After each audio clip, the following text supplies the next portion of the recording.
ஓம் ஸ்ரீ குருப்பியோ நமஹ.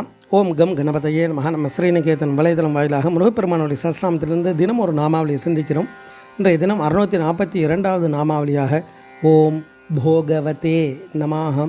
முருகப்பெருமான் இந்த நாமாவளி சுகத்தை அனுபவிப்பவருக்கு நமஸ்காரம் அப்படின்னு வர்ணிக்கிறது. அதாவது இறைவன் இன்பமயமானவர், அப்பேற்பட்ட ஆனந்த வடிவமாக இருப்பவருக்கு நமஸ்காரம். இறைவன் பேரானந்த ஸ்வரூபம், அவருக்கு இந்த சுக துக்கம் எதுவுமே அண்டாது அப்படின்ற தத்துவங்களெல்லாம் பார்த்தோம். அப்போ இதெல்லாம் இருக்கக்கூடியது யார்? ஜீவன். அப்போ இந்த ஜீவனுக்கு தான் இந்த சுக துக்கமானது மாறி மாறி வந்துட்டே இருக்குது. அப்போ பல துன்பங்கள்லாம் உழன்ற இந்த ஜீவன் பக்குவப்பட மேலான சக்தியான இறைவனை சிந்திக்க ஆரம்பிக்கிறது.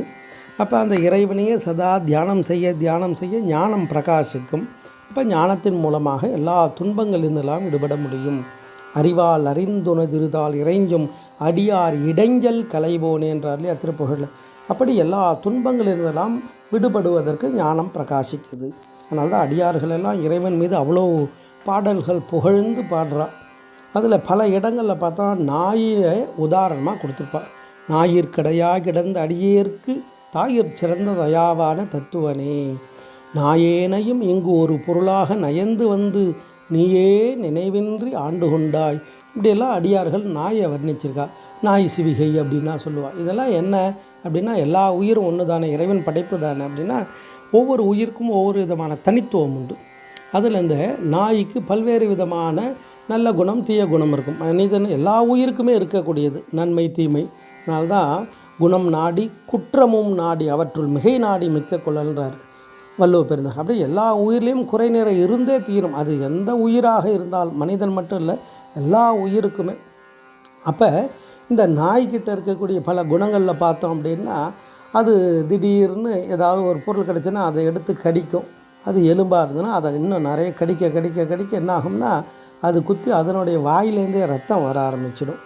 அது என்ன நினைத்துக்கொள்ளும், அந்த எலும்புலேருந்து தான் வருது அப்படின்ட்டு அதை இன்னும் வேகமாக கடிக்கும்.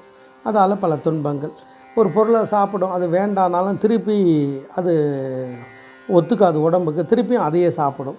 அது மாதிரியான குணங்கள் இதெல்லாமே மனிதன்கிட்டையும் சில வினைக்கு தகுந்த ஜீவன்கிட்ட இருந்துகிட்டே இருக்கும். திடீர்னு நம்ம வண்டியில் போயிட்டே இருக்கும்போது பின்னாடி வந்து தெருத்தும். சரி, அது தெருத்ததால் அது என்ன பண்ணிட போகுது அப்படின்னா அது கிடையாது, திருப்பி அந்த இடத்துல வந்து திரும்பி வந்து நின்றுக்கும்.